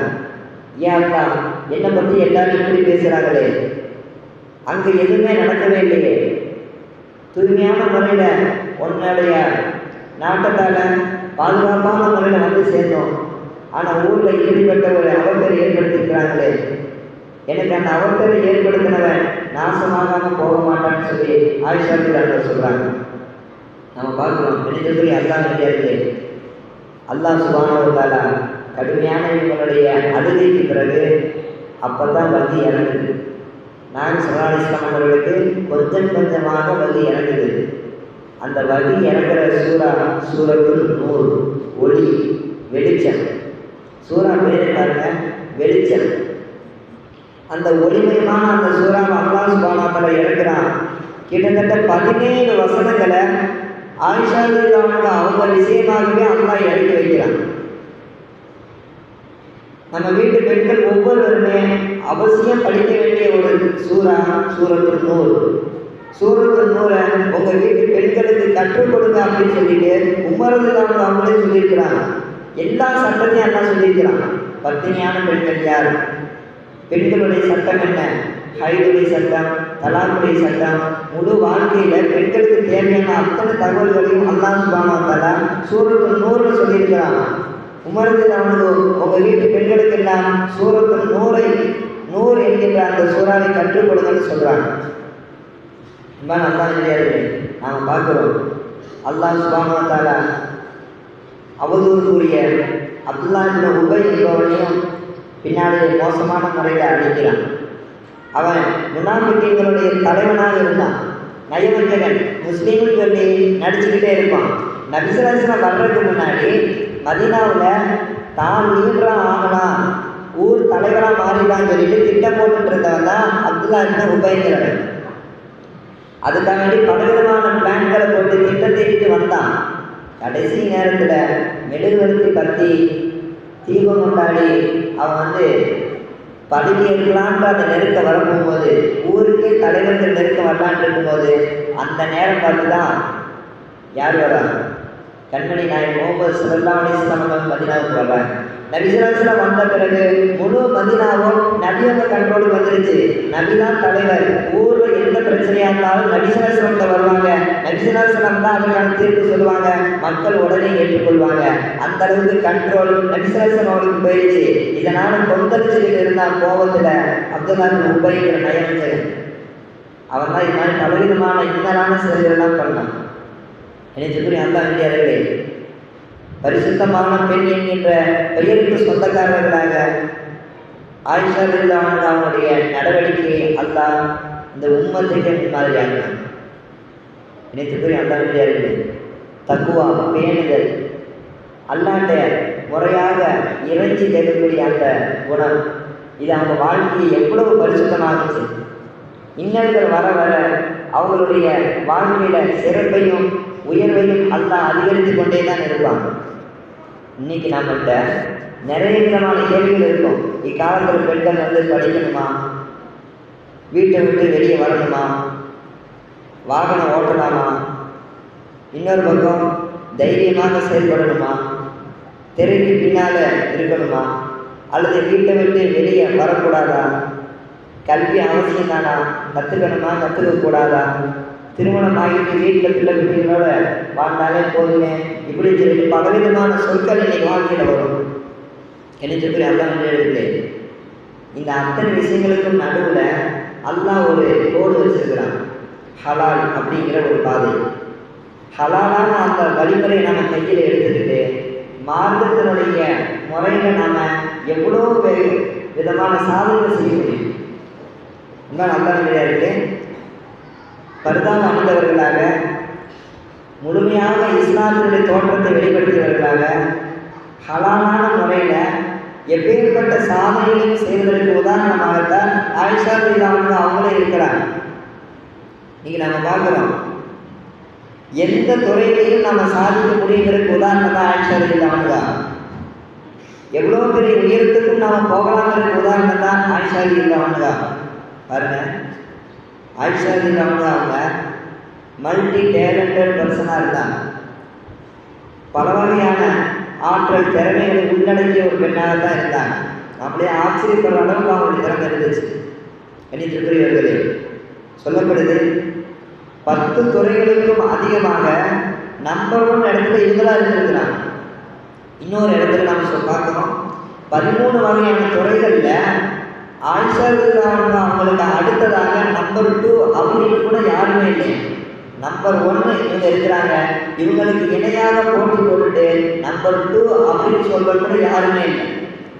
அந்த அளவுக்கு ஒரு 13 துறைகளில் நம்பர் 1 இடத்துல ஆயிஷா ரலியல்லாஹு அன்றைய காலத்திலேயே இருந்திருக்கிறாங்க. அப்படி என்ன 13 வகையான கலை, 13 வகையான திறமைகளில் நம்பர் 1 என்ன அன்பானவர்களே, அவங்க மிகப்பெரிய ப்ரொஃபஸராக இருந்திருக்கிறாங்க, வரலாற்று ஆய்வாளர்களாக இருந்திருக்கிறாங்க, வக்கீலாக இருந்திருக்கிறாங்க, நீதிபதியாக இருந்திருக்கிறாங்க, மிகப்பெரிய டாக்டராகவும் இருந்திருக்கிறாங்க. இன்னைக்கு அந்த நிலையிலே குழந்தைகளினுடைய ஆசிரியராகவும் அவங்க இருந்திருக்கிறாங்க. நினைவாற்றல அந்த அளவுக்கு அல்லாஹ் அவங்களுக்கு சக்தியை தந்திருந்தான். ஒரே சமயத்தில் ஒரு 10 விஷயம் நடக்குதுனாலும் அப்படியே அத்தனையும் கவனித்து அதற்கான தீர்வுகளை சரியாக சொல்லக்கூடியவங்களாக இருந்தாங்க. அங்கே என்ன நடக்குது, இங்கே என்ன நடக்குது, இவங்க என்ன சட்டை கேட்குறாங்க, அங்கே என்ன பிரச்சனை ஓடிட்டு இருக்குது, அத்தனையுமே ஒரே நேரத்தில் கவனிக்கக்கூடியவர்களாக ஆயிஷா ரலியல்லாஹு இருந்தாங்க. பொதுவாக பெண்களுக்கு உள்ள திறமை தான். காய்கறி வெட்டிக்கிட்டே எல்லா கேள்விக்கும் பதில் சொல்லிட்டு இருப்பாங்க. இந்த பக்கம் அருகாமனையில் வேலை, அந்த பக்கம் அடுப்பில் வேலை, இந்த பக்கம் வெளியில் ஏதாவது ஜாமான் ஆட்கள் அனுப்புகிறோம், இங்கிட்டு பிள்ளைங்க சட்டை போடுச்சுன்னா பிள்ளைகளை அமைதிப்படுத்தணும். ஒரே நேரத்தில் எல்லா வேலைகளையும் கவனிக்கக்கூடிய ஒரு ஆட்களே அந்த பெண்களுக்கு தான் வந்திருக்கிறான் இயற்கையாகவே. அதுலேயும் கூடுதலான ஒரு வெளிப்பாட்டை தான் நாம் ஆயிஷா ரலியல்லாஹு அவங்கள்ட்ட நாம் பார்க்குறோம். நல்லா இருக்கிறே முக்மீனான அத்தனை பெண்களுக்குமே ஒரு ரோல் மாடலாக ஆயிஷா ரலியல்லாஹு அவங்க தான் இருக்கிறாங்க. அது மட்டுமல்ல, ஆயிஷா ரலியல்லாஹு ஹதீஸ்களில் வல்லுநராக இருந்தாங்க. அதோடு அவங்களோட திறமை முடிஞ்சிருச்சா, ஒரு மிகப்பெரிய ஒரு இராணுவ படைக்கு தளபதியாக இருந்தாங்க. தளபதியாக இருக்கிறது சாதாரண விஷயம் இல்லை. சண்டை தெரிஞ்சிருக்கணும், தைரியம் இருக்கணும், போரினுடைய நுணுக்கம் தெரியணும், மக்கள் எல்லாருமே நம்மளை நம்பணும். ஒரு படை தளபதியினுடைய அறிவு எவ்வளவு இருக்கணும் நினைத்து அல்லாஹ்விலே. ஆக 30,000 போர் வீரர்களை அழைத்து கொண்டு வாளை ஏந்தியவர்களாக போர்க்களத்திற்கு தலைமை தாங்கி போனவர்கள் தான் ஆயிஷா ரலியல்லாஹு அன்ஹா. போர் வீராங்கனையாக அவங்க இருந்திருக்கிறாங்க. அன்பான அல்லாஹ்விலே, இன்னைக்கு நம்ம எல்லோருக்கும் அன்னை என்கின்ற அந்தஸ்து அவங்க இருக்கிறாங்க. இதே ஆயிஷா ரலியல்லாஹு அன்ஹா அவங்களுடைய மரணமும் இதே ரமலான்ல தான் நடக்குது. ரமலான் பிறை 17 தான் அவங்களும் வஃபாத் ஆகிறாங்க. இன்னாலில்லாஹி வ இன்னா இலைஹி ராஜிஊன். இதே மாதத்தில் அவங்களுடைய சிறப்புகளை நம்ம தெரிஞ்சுக்கிறது அவசியமான ஒரு விஷயம் தான். நபி ஸல்லல்லாஹு அலைஹி வஸல்லம் அவங்க வஃபாத் ஆகும்போது ஆயிஷா ரலியல்லாஹு அன்ஹா அவங்களுக்கு வயசு 18 தான். 9 வயசுல உள்ள போறாங்க. 18 வயசு ஆகும்போது நபி ஸல்லல்லாஹு அலைஹி வஸல்லம் என்ன செய்றாங்க? வஃபாத் ஆகுறாங்க. ஆக நம்ம பார்க்குறோம், இன்னைக்கு 18ங்கிறது கல்யாணத்தோட வயசு. 18 ஆயிடுச்சா, இவங்க இப்போதான் அரசாங்கத்தின்படி கல்யாணம் செய்வதற்கு தகுதியானவர்கள். பெண்களுக்கு அரசாங்கம் போட்டுக்க ரூல்ஸ். ஆனால் நல்லா கிடையாது. ஆயிஷா ரலியல்லாஹு அன்ஹாவுக்கு அந்த கல்யாண வயசு கரெக்டாக வரும் பொழுது, அரசாங்கம் இன்னைக்கு சொல்லக்கூடிய அந்த 18 வயசு வரும் பொழுது தன்னுடைய கணவனையே அவங்க இழக்கிறாங்க. அப்போ எவ்வளவு இளம் வயதில் தன்னுடைய கணவனை இழந்து அவங்க வாழ்க்கையை வெறுமனவே தனிமையில் வாழக்கூடிய ஒரு சூழலில் தான் அல்லாஹ் வச்சிருந்தாங்க. எனக்கு தெரியும் அல்லாஹ் வந்து நபி ஸல்லல்லாஹு அலைஹி வஸல்லம் அவருடைய மனைவியரை வேறு யாருமே திருமணம் செய்ய முடியாது. பொதுவாக அல்லாஹ் குர்ஆனில் சொல்லக்கூடிய கட்டளை, நபி ஸல்லல்லாஹு அலைஹி வஸல்லம் அவருடைய மனைவிமார்கள் உங்களுடைய தாய்மார்கள், உங்களுக்கு தாய்மார்களுடைய அந்தஸ்தில் தான் அவங்க மனைவிமார்கள் தான் இருக்கிறாங்கன்னு அல்லாஹ்வே குர்ஆன்ல சொல்லிட்டான். படைத்த அல்லாஹ் எதை சொல்லிட்டானோ அதைத்தான் நாம் ஏற்றுக்கொள்ளும். அப்போ அந்த அடிப்படையில் நம்ம பார்க்குறோம், நபி ஸல்லல்லாஹு அலைஹி வஸல்லம் அவங்க வஃபாத் ஆகும்போது ஆயிஷா ரலியல்லாஹு அன்ஹா அவங்க வயசு 18. அதற்கு பிறகு 40 வருஷம் அவங்க வாழ்றாங்க. கணவனே இல்லாமல் 40 வருஷமாக வாழ்ந்தவங்க 58 வயசுல அவங்க வந்து வஃபாத் ஆகுறாங்க. அந்த 40 வருடங்களாக அவங்க வாழ்க்கை முழு உலகத்திற்கு முன்மாதிரியாகத்தான் இருந்துச்சு. நபி ஸல்லல்லாஹு அலைஹி வஸல்லம் அவர்கள் எப்படி இறைவனுடைய செய்தியை மக்கள்கிட்ட கொண்டு வந்து சேர்த்தார்களோ, நபி ஸல்லல்லாஹு அலைஹி வஸல்லம் அவர்கள் வஃபாத்தான பிறகு நபியவர்களுடைய பாடத்தை, நபியவர்கள் கற்றுத்தந்த அத்தனை ஹதீஸுகளையும் அந்த 40 வருடங்களாக முழு உலகத்துக்குமே கொண்டு போய் சேர்த்த பெருமை ஆயிஷா ரலியல்லாஹு அன்ஹா அவங்களுக்கு மட்டும்தான் இருக்கு. முஅல்லிமத்து ஸஹாபான்னு சொல்லப்படும். சகாபாக்களுக்கெல்லாம் உஸ்தாதாக ஆயிஷா ரலியல்லாஹு அன்ஹா அவங்க இருந்தாங்க. நபி ஸல்லல்லாஹு அலைஹி வஸல்லம் அவர்களுக்கு பிறகு கற்றுக் கொடுக்கக்கூடிய அந்த பொறுப்பை கையில் எடுத்தவர்கள், தொடர்ந்து அதை இறுதி வரை செய்து காட்டியவர்கள் ஆயிஷா ரலியல்லாஹு அன்ஹா. எனக்கு பெரிய அல்லாஹ் கிடையாது. நம்ம சிந்தித்து பார்க்கிறோம், 3ல் 1 பங்கு ஷரியத்தினுடைய சட்டம் அத்தனையுமே ஆயிஷா ரலியல்லாஹு அன்ஹா அவங்க மட்டும் சொன்னதுதான். அவங்க ஒரு ஆள் சொன்னதுதான். இன்னைக்கு பிறகு சட்டம் இருக்குது. ஒவ்வொரு செயலை செய்யும் பொழுதும் மார்க்கு என்ன வழிமுறை காட்டுதுன்னு சொல்லி அதற்கான சட்டங்களை குர்ஆன் மூலமாக ஹதீஸ் மூலமாக தொகுத்து தருவாங்க. அப்படி தொகுத்து தந்ததில் குர்ஆன் மூலமாக ஹதீஸ் மூலமாகவும் தெளிவான விளக்கத்தை கொடுத்து அதை நிரூபித்து காட்டியதில் 3ல் 1 பங்கு ஆயிஷா ரலியல்லாஹு அன்ஹா அவங்க மட்டுமே சொன்னது. இப்போ அவங்க மட்டும் இல்லைன்னு சொன்னால் இந்த குர்ஆனுக்கு இவ்வளோ பெரிய கல்வி ஞானத்தினுடைய விளக்கம் கிடைச்சிருக்காரு. அன்பான அல்லாஹ் கிடையாது. நபி ஸல்லல்லாஹு அலைஹி வஸல்லம் அவர்களுடைய வீட்டினுடைய நடைமுறை எப்படி இருக்கும், அவங்க வெளியே போயிட்டு வந்தால் நடைமுறை எல்லாம் எப்படி இருக்கும், அத்தனையுமே அழகான முறையில் அதை வெளிப்படுத்தி பிற சகாபாக்களுக்கு புரிய வச்சவங்க, கற்றுக் கொடுத்தவங்க ஆயிஷா ரலியல்லாஹு அன்ஹா. வெளிச்சப்படி அல்லாஹ் கிடையாது. நாம் சிந்திச்சு பார்க்குறோம், உணவுகளிலேயே சிறந்த உணவாக தரீங்கிற உணவு இருக்குன்னு ஹதீஸில் நாம் படிச்சிருக்கிறோம். எப்படி உணவுகளில் அந்த தரீன்னு சொல்லக்கூடிய அது அந்த நாட்டினுடைய ஒரு உணவு. நம்ம சொல்லணும்னு சொன்னால் திக்கடின்னு சொல்லலாம். திக்கடின்னு சொல்லி அதுக்கு சொல்லுவாங்க.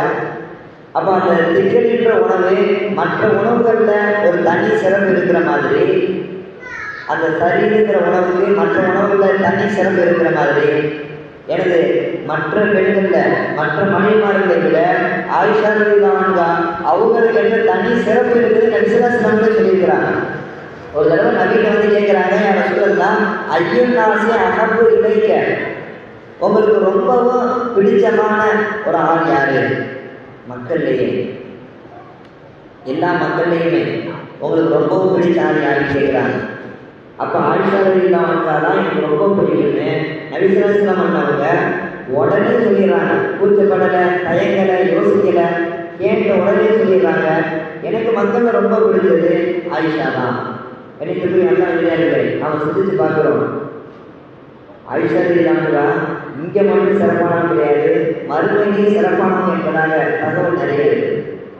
நாளை மறுமையில் நபி ஸல்லல்லாஹு அலைஹி வஸல்லம் அன்னவர்களோடு சேர்ந்து எழுப்பப்படுபவர்களாக ஆயிஷா ரலியல்லாஹு அன்ஹா இருக்கிறாங்க. எவ்வளோ பெரிய பாக்கியம்! நபி எந்திரிக்கும் போது அவங்களோடு சேர்ந்தவர்களாக ஆயிஷா ரலியல்லாஹு அன்ஹா அவங்களுக்கு எந்திரிப்பாங்கன்னு சொன்னாங்க. மிகப்பெரிய பாக்கியம். அது மட்டுமல்ல, நாளை மறுமையில் ஹவுதுல் கௌசர் அந்த தடாகத்தில் நபி ஸல்லல்லாஹு அலைஹி வஸல்லம் ஒவ்வொரு முஸ்லிம்களுக்கும் நீரை போட்டுட்டு இருப்பாங்க. அந்த ஹவுஸ்ல இருந்து அந்த தண்ணி தடாகத்திலிருந்து எடுத்தெடுத்து எல்லாத்துக்கும் நீரை கொடுத்துட்டு இருப்பாங்க. அப்போ நபி ஸல்லல்லாஹு அலைஹி வஸல்லம் அவருடைய பக்கத்தில் நிற்கக்கூடியவர்களாக ஆயிஷா ரலியல்லாஹு அன்ஹா அவங்க தான் இருக்கிறாங்க. இதுக்கு அல்லாஹ் கிடையாது. நபி ஸல்லல்லாஹு அலைஹி வஸல்லம் அவர்களிடத்தில் மற்ற மனைவிமார்கள்லாம் வந்து பேசுவாங்க. ஸைனப் ரலியல்லாஹு அன்ஹா, ஆயிஷா ரலியல்லாஹு அன்ஹா ரெண்டு பேருக்கு மத்தியில் அதிகமான போட்டி நடக்கும். யார் அழகு, நபிகிட்ட யார் வந்து ரொம்பவும் பெரிய திருப்பதிவங்க, நபிகிட்ட யார் இன்னைக்கு நல்ல ஒரு பேர் போட்டு வாங்குறான்னு சொல்லிட்டு நிறைய போட்டி எங்களுக்கு நடக்கும். ஒரு முன்னேறதுக்கான ஒரு போட்டி தான் அன்பானவர்களே. அந்த அடிப்படையில் நாயகம் ஸல்லல்லாஹு அலைஹி வஸல்லம் அவர்கள் ஒரு சந்தர்ப்பத்தில் மற்ற மனைவிமார்கள் எல்லாம் ஆயிஷா ரலியல்லாஹு அன்ஹா பற்றி சொல்லும் பொழுது நபி அவங்க சொல்லிடுறாங்க, நான் ஆயிஷாவோடு இருக்கும்போது மட்டும்தான் எனக்கு வழியே இறங்குதுன்னு சொல்கிறாங்க. மற்ற நேரங்களில் இறங்குறது இல்லை. அதனால ஆயிஷாவை யாரும் குறை சொல்லாதீங்க, திட்டாதீங்க அப்படின்னு சொல்லி நபி ஸல்லல்லாஹு அலைஹி வஸல்லம் அவர்களே சொல்லி காட்டுறாங்க. இன்னைக்கு சொல்லி அல்லாஹ் இல்லையா இருக்கு. நாயகம் ஸல்லல்லாஹு அலைஹி வஸல்லம் அவர்கள் ஆயிஷா ரலியல்லாஹு அன்ஹா அவங்களோடு எந்த அளவிற்கு ஒரு குடும்ப வாழ்க்கை வாழ்ந்து காட்டியிருக்கிறாங்க என்பது நம்ம அனைவருக்குமே ஒரு முன்மாதிரி. நபி ஸல்லல்லாஹு அலைஹி வஸல்லம் அவர்கள் வீட்டிலையும் விளையாட்டாக இருப்பாங்க, வெளியும் விளையாட்டாக இருப்பாங்க. அல்லாஹ்வுக்கான கடமையும் செய்வாங்க, அடியார்களுக்குண்டான கடமைகளையும் செய்வாங்க. பிள்ளைகளுக்கு செய்ய வேண்டிய கடமை, மனைவிக்கு செய்ய வேண்டிய கடமை, பெற்றோருக்கு செய்ய வேண்டிய கடமை, அத்தனை நபர்களுக்கும் செய்ய வேண்டிய கடமையை நாயகம் ஸல்லல்லாஹு அலைஹி வஸல்லம் அவர்கள் முறையாக செய்து காட்டினாங்க. ஆக அதையெல்லாம் நம்முடைய வாழ்க்கையில் கொண்டு வரணும். நபி ஸல்லல்லாஹு அலைஹி வஸல்லம் அவர்கள் ஒரு போருக்கு போட்டு வரும்பொழுது சகாபாக்கள் என்ன சொல்லிடுறாங்க, நீங்கள் முன்னாடி போங்கன்றாங்க. சகாபாக்கெல்லாம் முன்னாடி போயிடுறாங்க. போன பிறகு ஆயிஷா உனக்கு எனக்கு ஓட்டப்பந்தயம் வச்சுக்கலாமா? ரெண்டு பேருக்கு ஓட்டப்பந்தயம் வைக்கிறாங்க. ஓட்டப்பந்தயம் வச்சதில் ஆயிஷா ரலியல்லாஹு முன்னுக்கு வந்துடுறாங்க, ஜெயிச்சிடறாங்க. அதே மாதிரி இன்னொரு சந்தர்ப்பம் சில வருஷத்துக்கு பிறகு மறுபடியும் அதே மாதிரி அமையுது. ஓட்டப்பந்தயம் ஒரு பயணத்தில் வைக்கிறாங்க. அந்த நேரத்தில் ஓடும்போது நபி ஸல்லல்லாஹு அலைஹி வஸல்லம் ஜெயிச்சிடறாங்க. ஆயிஷா அன்னைக்கு நீ வந்தீல, இன்னைக்கு நான் வந்துட்டேன், அதுக்கு இது சமமாக போச்சு அப்படின்னு சொல்லி சொல்கிறாங்க. ஆயிஷான்னு சொல்கிறாங்க, அன்னைக்கு நான் ரொம்பவும் ஒல்லியாக இருந்தேன், அப்போ என்னால் நல்லா ஓட முடிஞ்சிச்சு, நான் நபியை ஜெயித்தேன். இன்றைக்கி நான் சதம் போட்டுறேன், கொஞ்சம் வெயிட் ஆகிட்டேன், அதனால் என்னால் ஓட முடியல, நபி விட்டுட்டாங்க. அதுக்கான விளக்கத்தில் சொல்லுவாங்க, அசலில் ஆயிஷா அவங்களாம் நீங்கள நபி ஸல்லல்லாஹு அலைஹி வஸல்லம் அண்ணாவை விட்டு கொடுத்தாங்க அப்படின்னு சொல்லி கூட விளக்கம் சொல்லுவாங்க. இணைத்திருக்கிறவர்களே, விளையாட்டுகளை நாயகம் ஸல்லல்லாஹு அலைஹி வஸல்லம் அவர்கள் அனுமதித்து காட்டியிருக்கிறாங்க. ஒரு 4 வகையான விளையாட்டை நபி ஸல்லல்லாஹு அலைஹி வஸல்லம் அவர்கள் விளையாட சொல்லி சொல்கிறாங்க. நாம் எல்லாம் அவசியமாக இந்த 4 விளையாட்டுகளை விளையாட வேண்டும். அதில் முதல் விளையாட்டு என்ன தெரியுமா? கணவன் மனைவி விளையாடுறது, குடும்பத்தோடு விளையாடுறது. கணவன் மனைவிட்டு விளையாடக்கூடிய விளையாட்டு, மனைவி கணவனிடத்தில் விளையாடக்கூடிய விளையாட்டு, மார்க்கத்தில் அனுமதிக்கப்பட்டு வரவேற்கக்கூடிய ஒரு விளையாட்டு. இன்னைக்கு அநேகமான பேர் வீட்டுக்கு போனால் ஒரு இருப்பாங்க, அவங்களும் ஒதுங்கி இருப்பாங்க, இவங்களும் ஒதுங்கி இருப்பாங்க. வாயை திறந்தா சண்டை. அவங்க சொல்லுவாங்க இவன் அதிகமாக பேசிக்கிட்டே இருக்கிறாங்க, இவங்க சொல்லுவாங்க வந்தாவே பேசாமல் உண்மையாக உட்காந்துருக்காரு. வெளிப்படையவர்களே, ஒரு ஆணுக்கு மூளையில் ஒரே ஒரு சைடு தான் அந்த உணர்ச்சி தூண்டப்படும், அதனால குறைவாக பேசுவாங்க. ஆனால் பெண்களுக்கு ஒரு மூளையினுடைய 2 பகுதியிலையுமே அந்த நரம்புகள் தூண்டப்படும். அதனால் அவங்க அதிகமாக பேசுவாங்க. இது இயல்பாக அல்லாஹ் படைத்திருக்கக்கூடிய ஒரு விஷயம். சில ஆண்களுக்கு மட்டும்தான் அதிகமாக பேசக்கூடிய பழக்கம் இருக்கும், சில பெண்களுக்கு மட்டும்தான் குறைவாக பேசக்கூடிய பழக்கம் இருக்கும். ஆனால் பொதுவாக அல்லாஹ் வைத்திருப்பது பெண்களுக்கு அதிகமாக பேசக்கூடிய அந்த உணர்ச்சியை வைத்திருக்கின்றார். அதே போல பெண்களுடைய மூளையை அல்லாஹ் பரந்த மாதிரி வச்சிருக்கிறான். சைக்காலஜிலாம் என்ன சொல்றாங்க, தெளிவாக சொல்றாங்க. மார்க் என்ன சொல்லுதோ அதை இன்னைக்கு சயின்டிஸ்டுகள் ஆய்வு பண்ணிட்டு சைக்காலஜியில தெளிவாக சொல்றாங்க.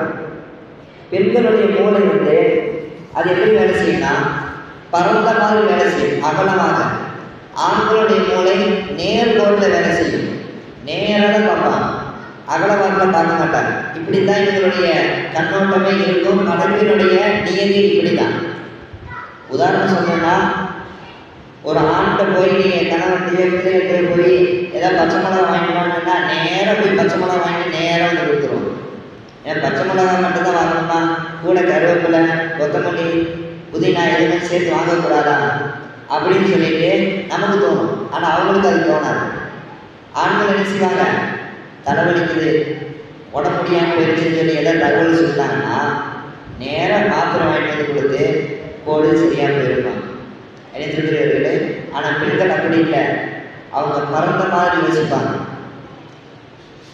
நான் கடைக்கு போயிட்டு வரேம்மா, எதற்காக போய் இந்த அரிசி மட்டும் வாங்கணும், இந்த பக்கத்தில் போயிட்டு வரேன்னு போவாங்க. போனவங்க அவங்க கண் பார்வை எல்லா கடையிலையும் போடும். முன்ன பின்ன வலது பக்கம் இடது பக்கம் என்னென்னலாம் கடை இருக்குதோ கடையில் அத்தனையுமே அலசாருவாங்க. நீங்கள் மார்க்கெட்டுக்கு போனால் தெரியும். அப்படியே ரவுண்ட் அடிச்சுட்டு ஒரு பொருளை வாங்கிட்டு வர போனவங்க ஒரு கட்டப்பையை நெப்பிட்டு வந்துடுவாங்க, அல்லது 2 கட்டப்பையை கொண்டு வருவாங்க.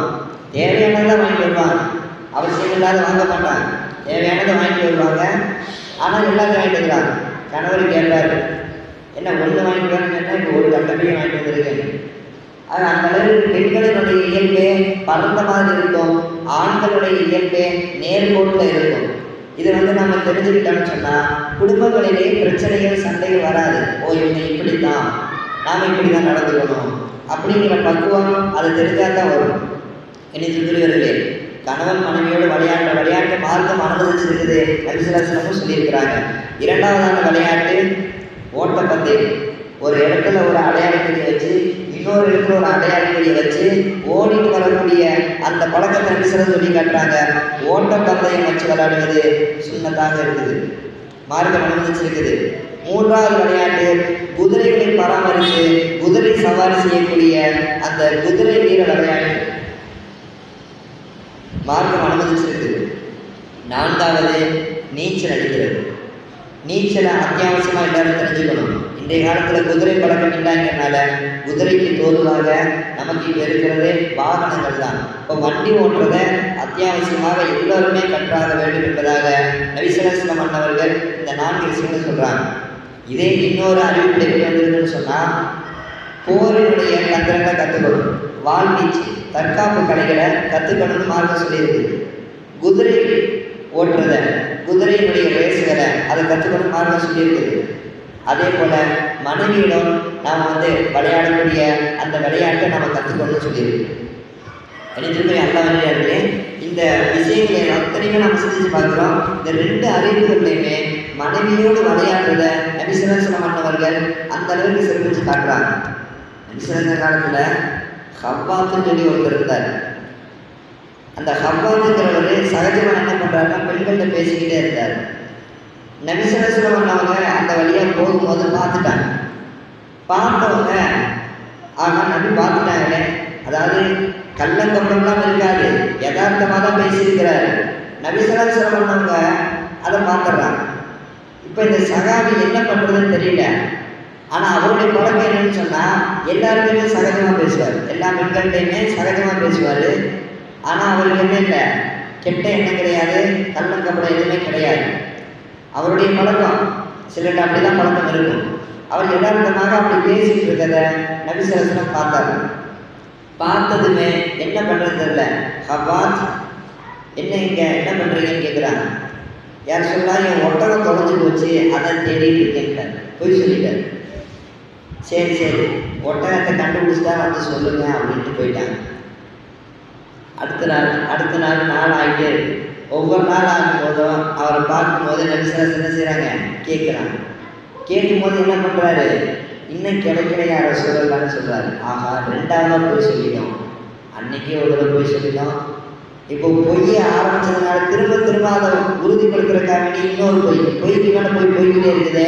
இதுக்கப்புறம் நபிகிட்ட இந்த மாதிரி கேள்வி கேட்குற மாதிரி வச்சுக்கூடாதுன்னு சொல்லி எப்பயுமே முன்னாடி நின்று தொடரக்கூடிய சகாபி கடைசியில் நபிசாசர் தக்பீர் கட்டும் போதே கடைசி வரிசையில் வந்து நின்றுக்குவார்.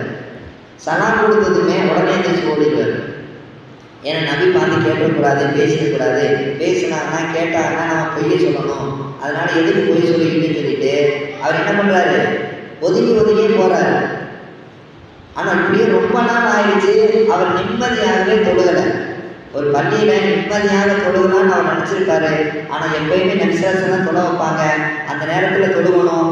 ஆனால் பேசினா போய் பேசுகிற மாதிரி வருமேன்னு சொல்லிட்டு என்ன பண்ணிடுறாரு, லேட்டாக வருவார், சீக்கிரமாக போயிடுவார்.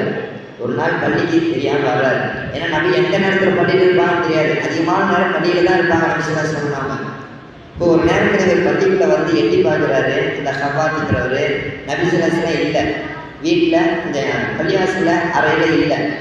சரி நபி இல்லை, எவ்வளோ நாள் ஆச்சு நம்ம நிம்மதியாக தொழுது. நீங்கள் ஒரு நாள் நம்ம நிம்மதியாக ஃப்ரீயாக கவனமாக ரொம்ப நேரமாக தொழுவோம்னு சொல்லிட்டு என்ன பண்ணிடுறாரு, தக்பீர் கட்டிடுறாரு. ஃப்ரீயாக தொழுலாம். தக்பீரை கட்டி தொழுக ஆரம்பித்தவர் கொஞ்ச நேரத்திலே நபிசரசன் உள்ள வந்துடுறாங்க. நபிசரசனை வந்ததுமே இவருக்கு தெரிஞ்சிருது. வந்த நபிசரசனா பக்கத்தில் உட்காந்துக்கிறாங்க. அப்புறம் என்ன கவனம் இருக்கும், இவ்வளோ நாள் கவனம் இல்லை. இப்போ தக்பீர் கட்டிட்டாரு, ஓதிட்டு இருக்கிறாரு, தொழுதுட்டு இருக்கிறாரு. இப்போ நபிசாரத்தில் வந்து பக்கத்தில் உட்காந்துட்டாங்க. இதுக்கு பிறகு கவனம் இருக்குமா, கவனம் இல்லாமல் தான் தொழுதுட்டு இருக்கிறாரு. கடைசியில் என்ன செய்கிறாரு, நாம் ரொம்ப நேரமாக நீட்டி தொழுவோம். எந்த அளவுக்கு எப்படி தொழுவாரோ அதோட இன்னும் கொஞ்சம் நீட்டி தொழுவோம். நபிசாரத்தில் பிஸியான ஆள், அவருக்கு வேலை வரும், யாராவது கூப்பிடுவாங்க, எந்திரிச்சு போயிடுவான்னு நினச்சிக்கிட்டு நீட்டி தொழுதுகிட்டே இருக்கிறாரு. நபிசாரத்தில் பக்கத்தில் உட்காந்துட்டு இருக்கிறவங்க என்ன சொல்லிடுறாங்க, சபாத்து நீ எவ்வளோ நீளமாக தொழுதாலும் நான் அந்த கேள்வி கேட்காம போகமாட்டேன்னு சொல்லி நபிசரசன் சொல்லிட்டாங்க. இதுக்கு பிறகு வேலைக்கு ஆகாதுன்னு சொல்லி என்ன பண்ணிடுறாரு, சலாம் கொடுத்து தொழுகை விரைவாக முடிச்சிடுறாரு. முடிஞ்சதுமே நபிட்டு சொல்கிறாரு, என் சொல்லலாம் நான் உண்மையை ஒத்துக்கிறேன், அப்படி ஒரு ஒன்றையுமே கிடையாது, நான் உன்கிட்ட பொய் சொல்லிட்டேன், இதுக்கப்புறம் நான் தப்பு செய்ய மாட்டேன், நான் உன்கிட்ட பொய் சொல்ல மாட்டேன்னு சொல்லிட்டு மன்னிப்பு கேட்டு போயிடுறேன். அன்பான அல்லா வேண்டியார்களே, இது மாதிரி நாயகம் பண்ணவர்கள் மனைவிமார்கிட்ட மட்டுமல்ல வெளியிலேயும் விளையாட்டாக நடக்கக்கூடிய அந்த தருணத்தை நம்ம பார்க்குறோம். ஆக வாழ்க்கையை அழகான முறையில் வாழ்ந்து காட்டியிருக்கிறாங்க நபிசுல்லாஹ் பண்ணவர்கள். அதை வெளியே கொண்டு வந்து காமிச்சவங்க ஆயிஷா ரலியல்லாஹு அன்ஹா. நம்முடைய வாழ்க்கையிலேயும் ஆயிஷா ரலியல்லாஹு அன்ஹா அவர்களுக்கும் நபிசுல்லாஹ் பண்ணவர்களுக்கும் எப்படி ஒரு ஒற்றுமையோ ஒரு பரிசுத்தமான தத்துவமான வாழ்க்கையில் நிம்மதியும் இருந்துச்சோ அந்த வாழ்க்கையை நம் அனைவருக்கும் அல்லா அமைத்து தருவானாக. வாஹிருதாவானா அல்ஹம்துலில்லாஹி ரப்பில் ஆலமீன். அல்ஹம்துலில்லாஹி ரப்பில் ஆலமீன். அல்லாஹும்ம ஸல்லி அலா ஸய்யிதினா முஹம்மதி வ அலா ஆலி ஸய்யிதினா முஹம்மதி வ பாரிக் வ ஸல்லிம் அலைஹி. அல்லாஹும்ம அன்த ஸலாம் வ மின்க ஸலாம் வ தபாரக் யா தல் ஜலாலி வல் இக்ராம். யா ஹய்யு யா கய்யூம் பி ரஹ்மதிக நஸ்தகீஸ். யா அல்லாஹ் பி ரஹ்மதிக பாவங்களை மன்னித்து தருவாயாக. எங்கள் பெற்றோர்கள், ஆசிரியர்கள், உற்றார் உறவினர்கள் அனைத்து இஸ்லாமியர்கள் பாவங்களை மன்னித்து தருவாயாக. எங்களது வாழ்க்கைகளை வெற்றிகரமாக நாளை மறுமையிலே நற்பேர் பெறக்கூடிய விதத்தில் ஆக்கி தந்தருவாயாக. உனது நெருக்கத்தையும் திருப்பொருத்தத்தையும் தந்தருவாயாக. எந்த நோக்கத்திற்காக நீ படைத்தாயோ அந்த நோக்கத்தை சரியாக அறிந்து ஒரு உலகத்திலேயே முன்மாதிரியாக உனக்கு பிடித்தவர்களாக வாழ்ந்து காண செய்வாயாக. கணவன் முனை பிரச்சனை கேள்வாயாக. பிள்ளைகளை பெற்றோர்களுக்கு கண் குளிர்ச்சியாக ஆக்கி தந்தருவாயாக. எல்லா வருமான பிரச்சனைகளை எல்லாம் சரி செய்து ஒரு செல்வ எங்களுக்கு தந்தருவாயாக. எல்லா விதமான கடன் தொல்லைகளுக்கு பாதுகாக்க தருவாயாக. கடனில்லாமலே வாழ்ந்து கடனில்லாமலே மரணிக்க வாய்ப்பை தந்தருவாயாக. ஏன்னா அதிகமாக நீ எங்களுக்கு தந்திருக்கக்கூடியவற்றிலிருந்து பிறருக்கு நாங்கள் தாராளமாக செலவு செய்து நாங்கள் நாளை மறுமையிலே நல்ல அந்தஸ்துடையவர்களாக இருக்க செய்வாயாக. எல்லாம்